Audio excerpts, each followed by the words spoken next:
Hi friends, welcome to Priya's மதுரைக்காரங்க சமையல். இன்னைக்கு நம்ம சேனல்ல முட்டையில ஒரு சூப்பரான சைட் டிஷ் ரெசிபி தான் இன்னைக்கு வீடியோல நான் உங்களோட ஷேர் பண்ணிக்க போறேன்.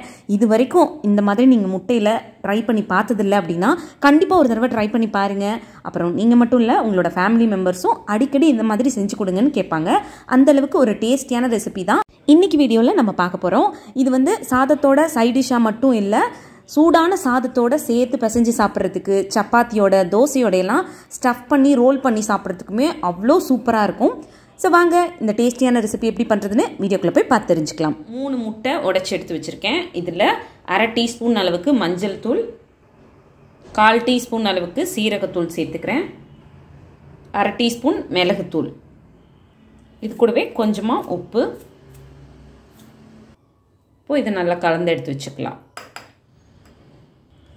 ஒரு மிக்ஸி ஜாரில் 15 சின்ன வெங்காயம் சேர்த்துக்கிறேன். கூடவே 6 சின்ன சைஸ் பூண்டு பல் சேர்த்துக்கிறேன். நீங்கள் பூண்டு பல் வந்து உரிச்சிட்டும் சேர்த்துக்கலாம், அது உங்களோட விருப்பத்தை பொறுத்தது. நான் அப்படியே உரிக்காமல் சேர்த்துருக்கேன். ஒரு குட்டி தக்காளியில் பாதி தக்காளி கட் பண்ணிட்டு சேர்த்துருக்கேன்.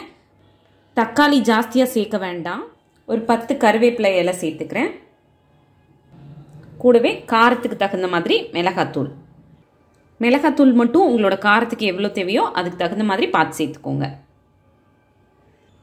இது கூட ஒரு 1/4 டீஸ்பூன் அளவுக்கு சீரகத்தூள் சேர்த்துக்கிறேன். இப்போ இதில் தண்ணி எதுவும் சேர்க்காம கொரகொரப்பாக இருக்க அளவுக்கு அரைச்சி எடுத்துடலாம். அரைச்சி எடுத்தாச்சு. ஸ்டவ் ஆன் பண்ணி கடாய் வச்சுட்டு 1 ஸ்பூன் எண்ணெய் சேர்த்துக்கலாம். எண்ணெய் சூடானதும் நம்ம ரெடி பண்ணி வச்சுருக்க முட்டையை இதில் சேர்த்துடலாம். முட்டை சேர்த்துட்டு ஒரு 2 நிமிஷம் அப்படியே விட்டுட்டு அதுக்கப்புறம் இந்த மாதிரி கிளறி விடுங்க.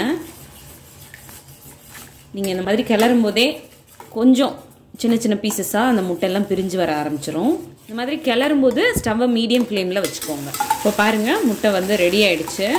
இதை ஒரு தனி பிளேட்டுக்கு மாற்றிடலாம். இப்போ அதே கடாயில் கொஞ்சமாக எண்ணெய் சேர்த்துக்கலாம்.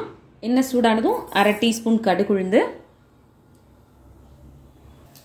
அது பொரிய ஆரம்பிச்சதும் கொஞ்சமாக கருவேப்பிலை. இப்போது நம்ம அரைச்சி எடுத்து வச்சதை இதில் சேர்த்துடலாம்.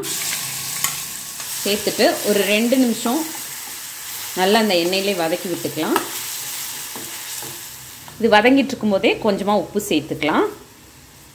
ஆல்ரெடி முட்டையிலையும் கொஞ்சம் சேர்த்துருக்கோம் அப்படின்றதுனால உப்பு சேர்க்கும் போது பார்த்து சேர்த்துக்கோங்க. இப்போது மிக்ஸி ஜாரில் கொஞ்சமாக தண்ணி சேர்த்துட்டு அதை இதோட சேர்த்து நல்லா கலந்து விட்டுக்கலாம். ஒரு 2 நிமிஷம் மீடியம் ஃப்ளேம்லேயே வச்சு அந்த பச்சை வாசனை போகிற அளவுக்கு கொதிக்க வச்சு எடுத்துக்கலாம்.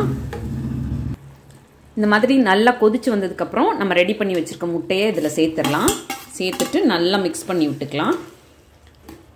இந்த மசாலா வந்து நல்லா பச்சை வாசனை போக கொதிச்சதுக்கப்புறம் முட்டையை சேருங்க. ஏன்னா நம்ம முட்டை சேர்த்ததுக்கப்புறம் இதை ரொம்ப நேரம் ஸ்டவ்வில் வைக்க போகிறது கிடையாது. ஒரு 2லேருந்து 3 நிமிஷம் வரைக்கும் தான் ஸ்டவ்வில் வச்சுருப்போம். அதனால மசாலா வந்து பச்சை வாசனை போக கொதிச்சதுக்கு அப்புறமா பார்த்து கவனமாக அந்த முட்டையை சேர்த்துக்கோங்க. முட்டையை சேர்த்ததும் ஹை ஃப்ளேமில் வச்சுட்டு இந்த மாதிரி கிளறி விடுங்க. அப்போ அந்த மசாலா எல்லாம் அந்த முட்டையில் இறங்கும். கொஞ்சம் திக்கான கன்சிஸ்டன்சிக்கு வரும். பாருங்கள், இப்போ அந்த மசாலா எல்லாம் முட்டையோடு சேர்ந்து கொஞ்சம் திக்காக ஆரம்பிச்சிருக்கு பாருங்கள். இந்த ஸ்டேஜில் நம்ம ஸ்டவ்வை விட்டு இறக்கிடலாம். ரொம்ப நேரம் வச்சுருந்தாலும் ரொம்ப ட்ரை ஆகிடும். இப்போ ஸ்டவ் ஆஃப் பண்ணிடலாம். நம்மளோட டேஸ்டியான சைட் டிஷ் ரெசிபி சூப்பராக ரெடி ஆகிடுச்சு. நீங்களும் உங்கள் வீட்டில் இந்த ரெசிபியை ட்ரை பண்ணி பாருங்கள். கண்டிப்பாக எல்லாருக்கும் ரொம்ப பிடிக்கும். ட்ரை பண்ணி பார்த்துட்டு உங்களோட கமெண்ட் என்னன்னு சொல்லுங்கள். இந்த வீடியோ உங்களுக்கு பிடிச்சிருந்ததுன்னா வீடியோவை லைக் பண்ணிவிட்டு நம்ம சேனலை மறக்காமல் சப்ஸ்கிரைப் பண்ணுங்கள். தேங்க்யூ.